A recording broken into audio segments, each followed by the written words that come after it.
से नैना लड़ गए,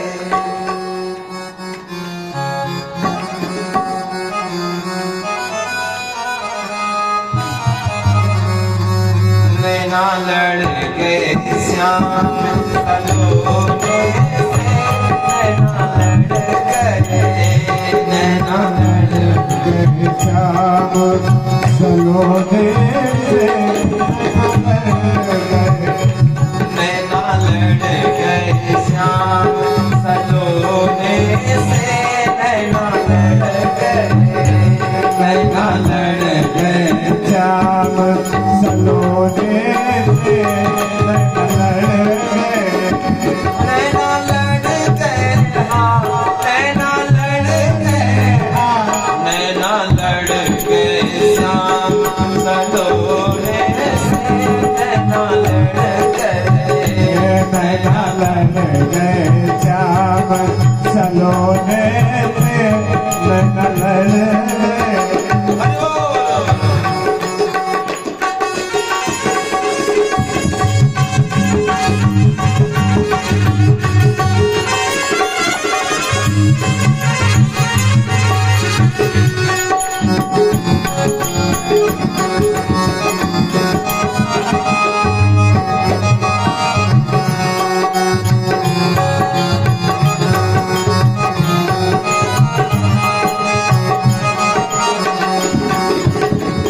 दिन नहीं चैन रात नहीं दिया, दिन नहीं चैन रात नहीं दिया, दिन नहीं चैन रात नहीं दिया, दिन नहीं चैन रात नहीं दिया, प्रीत के होने से नैना लड़ गए, प्रीत के होने से नैना लड़ गए, नैना लड़ गए श्याम सलोने से, नैना लड़ गए, नैना लड़ गए श्याम सलोने से, नैना लड़ गए।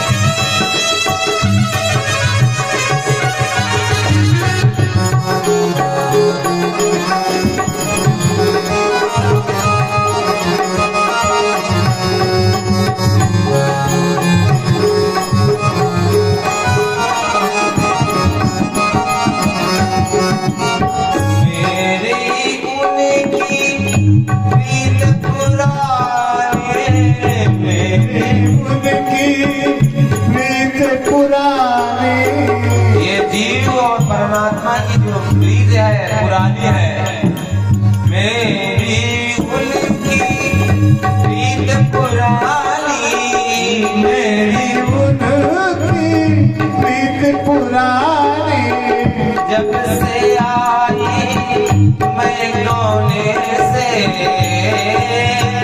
जब से आई गाने से, नैना लड़ गए श्याम सलोने से, नैना लड़ गए, नैना लड़ गए श्याम सलोने से, नैना लड़ गए, नैना लड़ गए श्याम सलोने से, नैना लड़ गए, नैना लड़ गए श्याम सलोने से, नैना लड़ गए।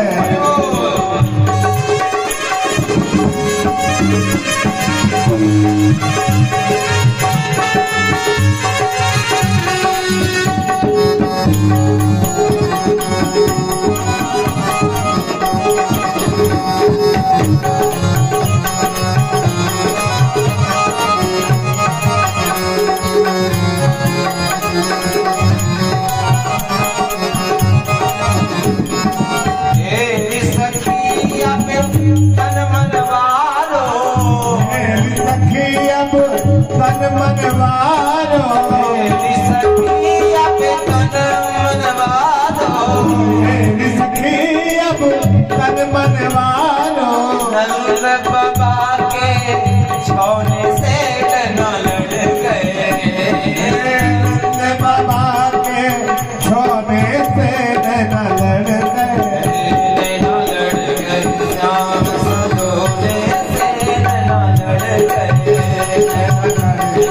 श्याम सलोने से नैना लड़के नैना लड़के श्याम सलोने से नैना लड़के नैना लड़के श्याम सलोने से नैना लड़के नैना लड़के श्याम सलोने से नैना लड़के नैना लड़के श्याम सलोने से नैना लड़के सच्चिदानंद भगवान की कोई ठीक नहीं है यार गड़बड़ हो जाएगा। आइए इस प्रकार उषा के संग में विवाह की कथा करते हैं। शुकाचार्य कहते हैं बाणः पुत्र सतज्येष्ठो बलेरासीर्महात्मनः। बाणासुर की एक पुत्री है जिसका नाम उषा है। और उषा एक दिन स्वप्न में अनिरुद्ध को देखती है और जब प्रातः हुई तो स्वप्न याद बना रहा। बोले मैंने स्वप्न में एक नवयुवक का दर्शन प्राप्त किया लेकिन बहुत सुंदर है और मैं विवाह करूंगी तो उसी के साथ करूंगी।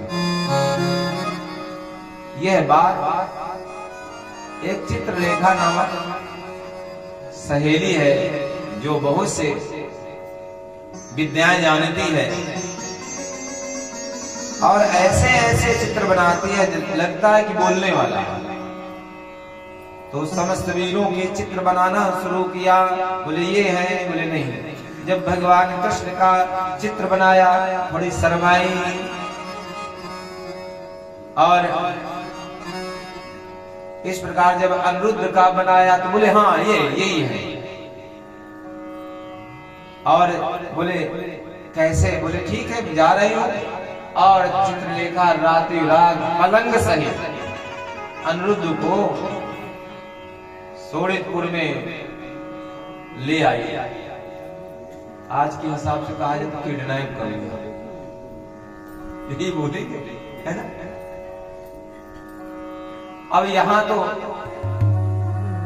जैसे उषा ने प्रणय निवेदन किया, अनिरुद्ध ने कहा ठीक है देवी कोई बात नहीं।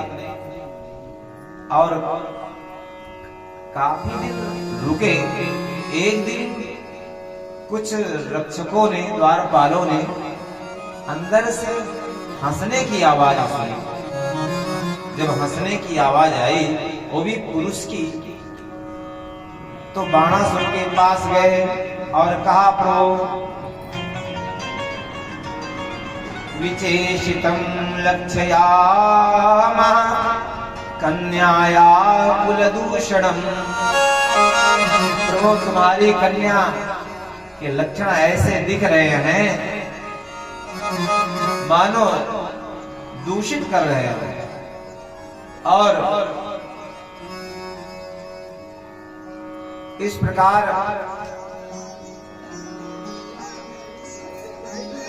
ज्यादा रुक जाओ, हाँ उसको जाने दो जहां जा रहे हैं। फालतू तुम आगे बढ़े जा रहे हो और परेशान करेगी। बोले सच्चिदानंद भगवान की। इस प्रकार जब बाणासुर ने चिंतन किया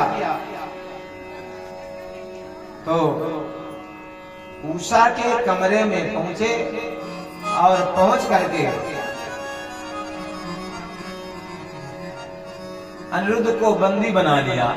आप लोग यही मन रखें, हाँ इधर उधर मन भटकाओगे तो ठीक नहीं रहेगा। आइए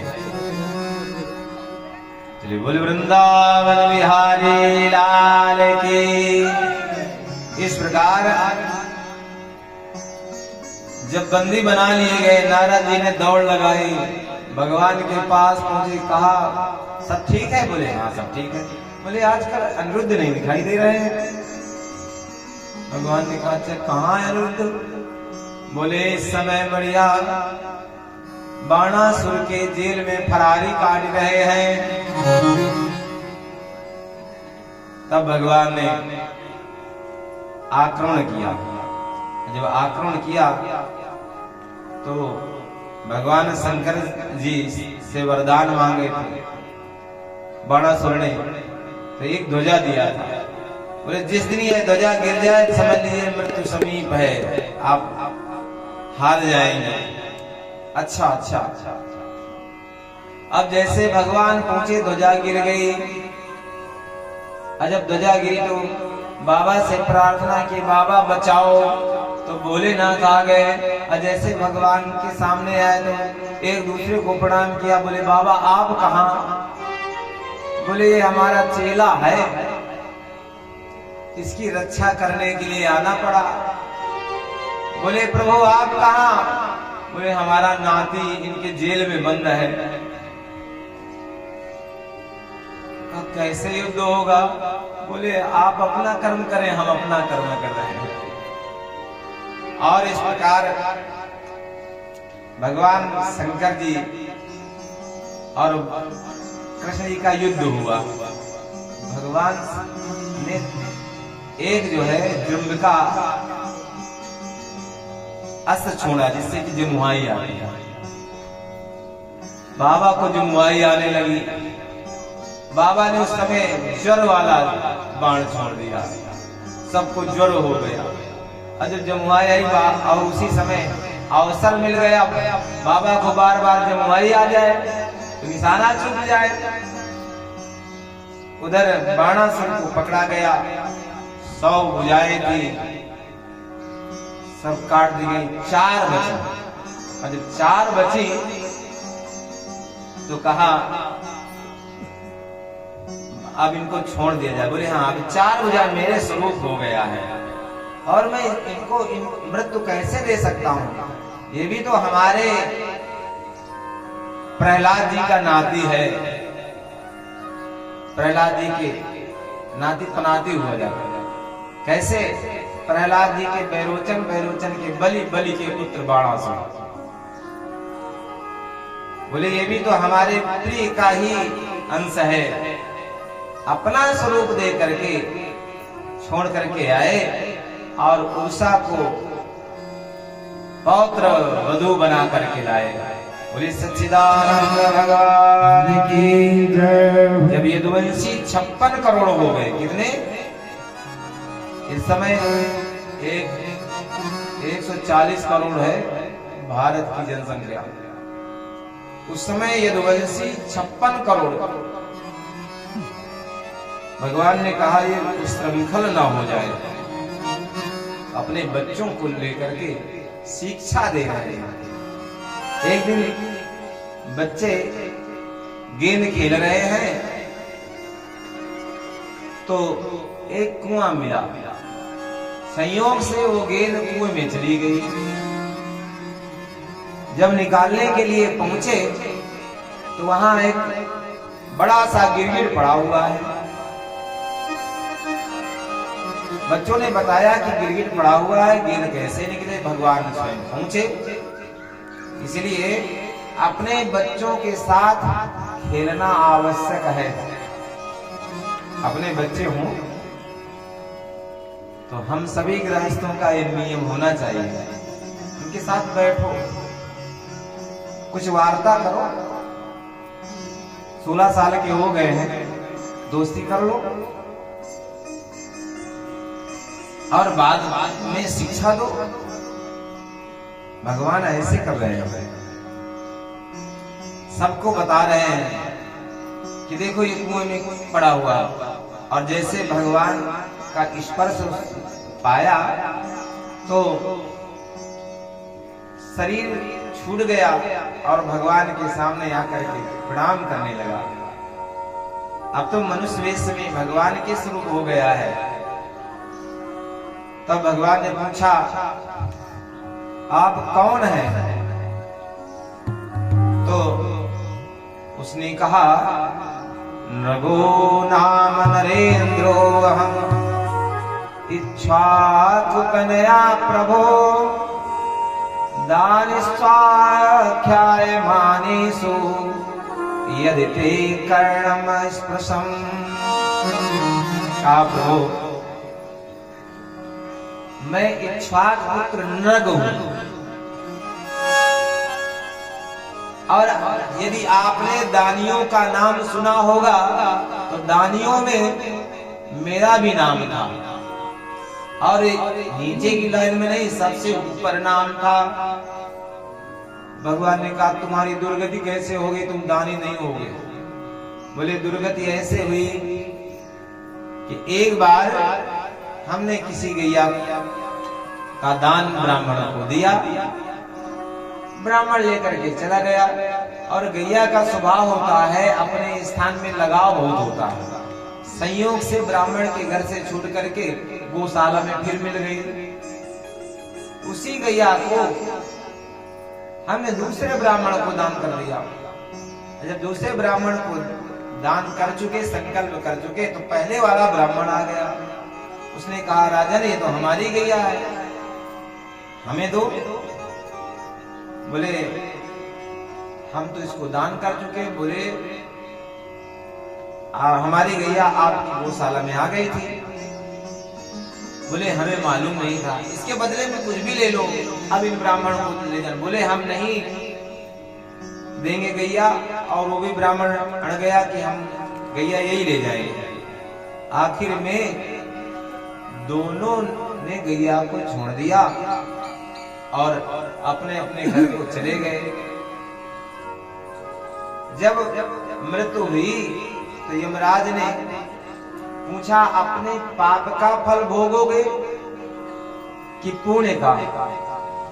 तो नृग ने कहा ऐसा करो, हमें पाप का फल पहले भोगना है। तो पाप का फल भोगने के लिए इस गिरगिट के रूप में मैं यहाँ पड़ा था, और मेरे पुण्य उदय हुए हैं, आपका स्पर्श प्राप्त कर चुका हूँ, मेरे पाप सभी धुल गए हैं। बोले सच्चिदानंद भगवान की जय। प्रणाम करके भगवत धाम को गए। अब शिक्षा दे रहे हैं भगवान कृष्ण अपने पुत्रों को कि देखो पुत्रों, कभी भी ब्राह्मण का अपमान ना होने पावे, और इनका धन कैसा है? ना हम हलालम मन्ने विषम्यस प्रतिक्रिया ब्रह्मस्तम ही विषम प्रोक्तम नासपते विर्भुवि। विष को आप पचा सकते हैं, विष को, लेकिन ब्राह्मण का धन पचा नहीं सकते हो। इसलिए जो भी आपने दिया है स्वदत्ता परदत्ता, अपना दिया हुआ अथवा पराये का दिया हुआ, कभी भी ब्राह्मणों से नहीं छीनना चाहिए। अरे यहाँ तक कि लोग लोहा खा करके पचा सकते हैं, लेकिन ब्राह्मण का धन बिल्कुल नहीं पचा सकते हैं। इसलिए भविष्य में आप लोगों के द्वारा कोई ऐसा कार्य न बने, क्योंकि भगवान जानते थे कि आगे साप मिलेगा, इसलिए समझा रहे हैं। बोलिए सच्चिदानंद भगवान की जय। तब परीक्षित जी ने कहा प्रभु बीच बीच में कुछ बलराम जी की भी कथा सुना दिया करो। अच्छा, तो बलराम जी की कथा में प्रवेश किया कि हे प्रभु महाराज, एक बार बलराम जी ने भगवान कृष्ण से कहा कि प्रभु क्या अपने नंद बाबा और यशोदा मैया की आपको याद नहीं आ रही है? बोले हमें याद आ रही है, लेकिन अभी हमें बहुत कार्य करना है, हम तो नहीं जाएंगे, आप चले जाओ। तब बलराम जी 2 महीना के लिए पहुंचे। 2 मासौ तत्र चावासीन मधुमदमेव चा रामा चपासु भगवान गोपीनामृतिम आवहन। 2 महीना के लिए, 2 महीना कौन? मधुमास और माधव मास। मधुमास चैत्र, माधव मास बैसाख।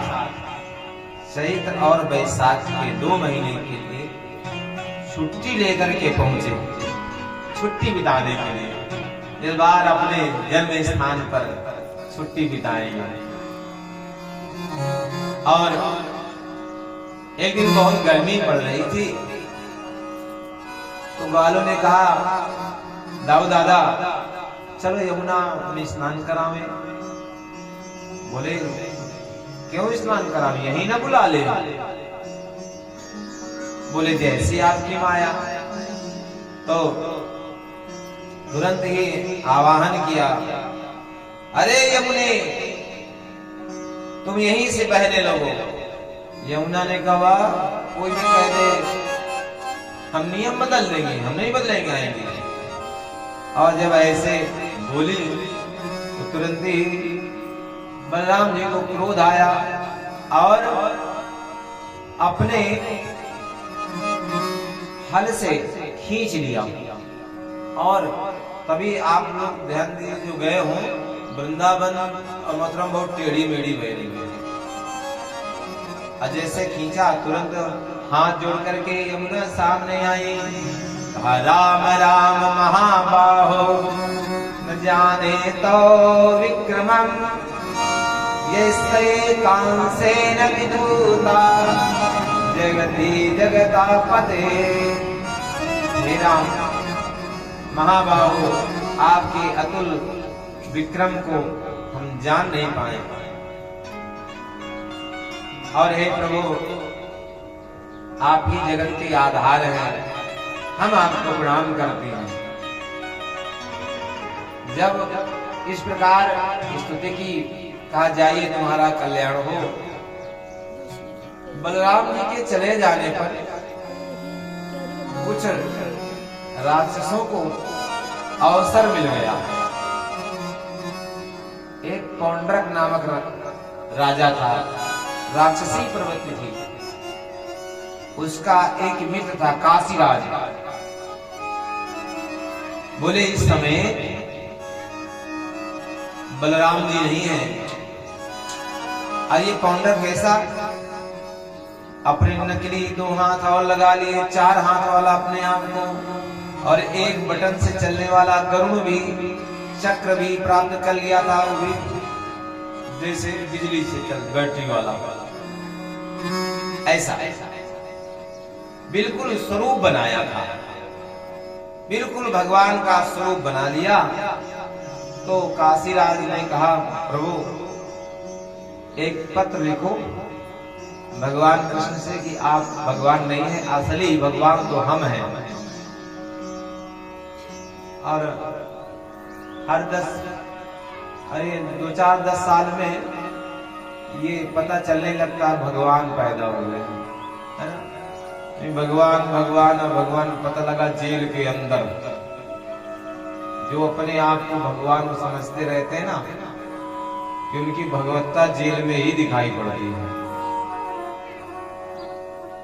इस प्रकार भगवान के पास संदेशा पहुंचा। दूत ने जैसे संदेशा दिया तो चिट्ठी पढ़ने के लिए उद्धव जी को दी गई। उद्धव जी ने कहा, जब पढ़ा तो कहा, प्रभु आप अपना बुरिया बिस्तर बांधिए, क्योंकि दूसरे वासुदेव पौंड्रक उत्पन्न हो गए हैं। अच्छा, भगवान हंसे और कहा, ऐसा करो, बोल दो हम दर्शन के लिए आ रहे हैं। अब जैसे दूत ने बताया कि दर्शन के लिए आ रहे हैं, पौंड्रक तो डरा। बोले देखो भगवान बनने में इतनी रिस्क तो झेलनी ही पड़ती है। और भगवान पहुंच करके उसके सर को धड़ से अलग किया। भगवान का रूप बनाया था, इसलिए सारूप मुक्ति दी। चिंतन तो भगवान का ही होता रहा है। कृष्ण ऐसे हैं तो हम उनके ऐसे बना लें, उनका चक्र ऐसे घूमता है तो हम चक्र ले लें। ये सारूप्य भक्ति, सारूप्य भक्ति जब प्राप्त की तो काशीराज को मारा और काशीराज के पुत्र ने कृत्या उत्पन्न की और भगवान को मारने के लिए भेजा। तो भगवान ने कृत्या के खंड खंड किए और उनके पुत्रों को भी मारा।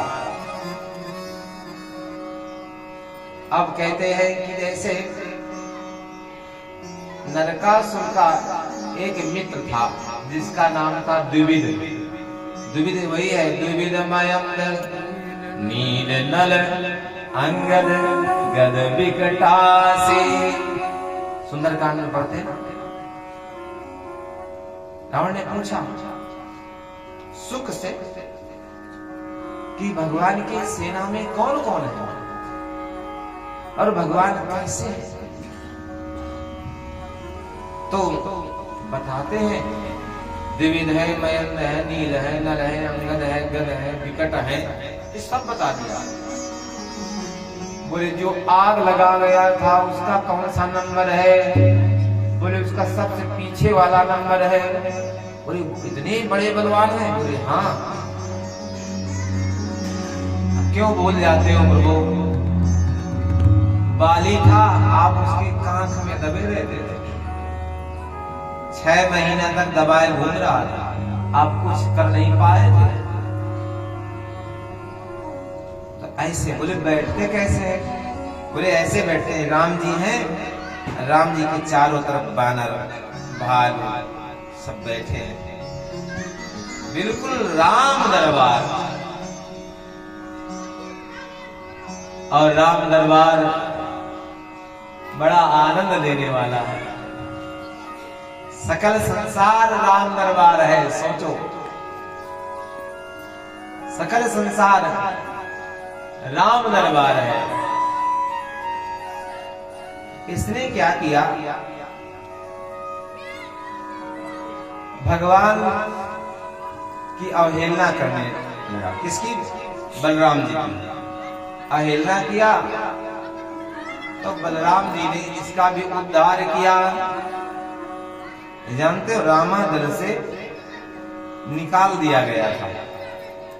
कुछ अनुचित कार्य किए थे तो द्विविद को राम जी ने निकाल दिया कि हमारे सेना के योग्य नहीं हो। इसलिए भैया, यदि आप अनुचित कार्य करेंगे तो भगवान की सेना से आप लोग दूर हो जाएंगे ना, भगवान के कार्य से दूर हो जाएंगे। और इसीलिए कहा गया है, सुमीरन कर ले मेरे मना, तेरी बीती उम्र हरि नाम विराम। सुमिरन कर मेरे मना, तेरी बीती उम्र हरि नाम विराम। सुमिरन कर मेरे मना,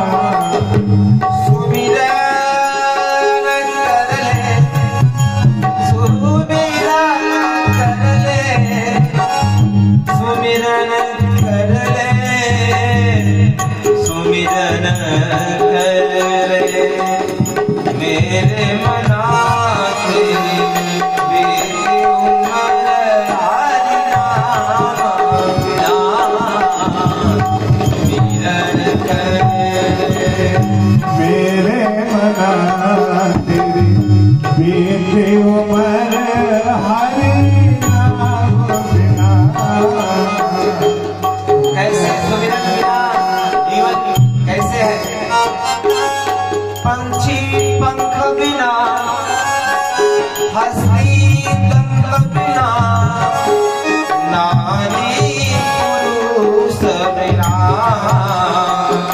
नारी पुरुष बिना जैसे पुत्र पिता बिनुहीना जैसे पुत्र पिता बिनहीना वैसे प्राणी हरि नाम बिना सुमिरन करे मेरे मना तेरी मेरी उमर हरि नाम बिना सुमिरन करे मेरे मना तेरी बीती उमर हरि नाम बिना सुमिरन करे। जैसे कूप नीर बिना भेल क्षीर बिना धरती में हरा धरती में बिना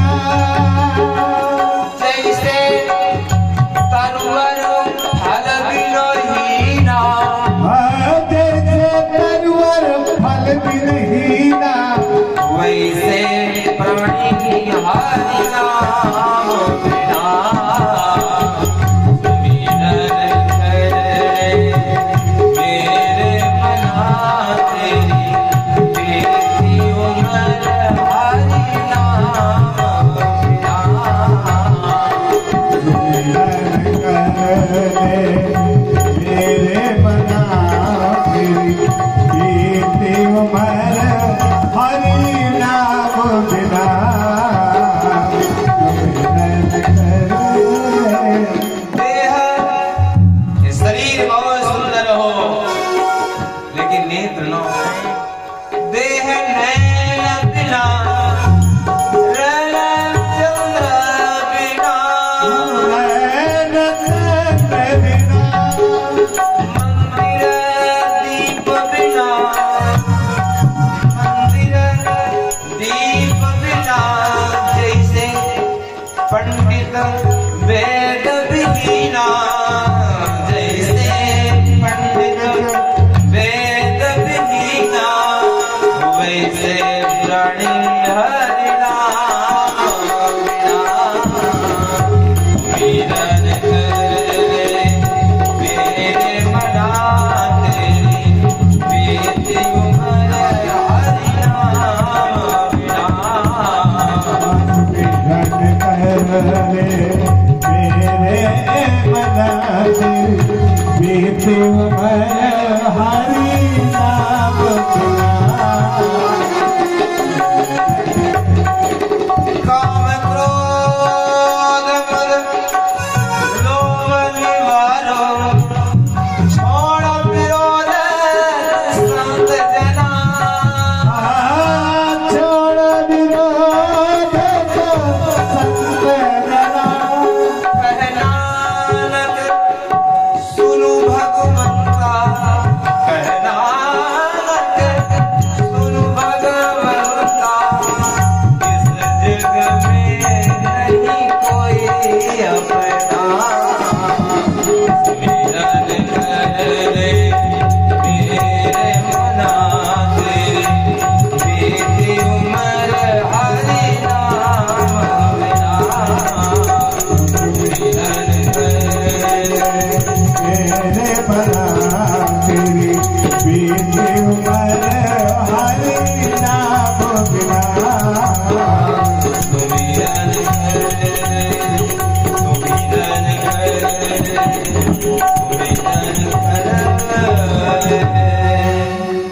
श्री सच्चिदानंद भगवान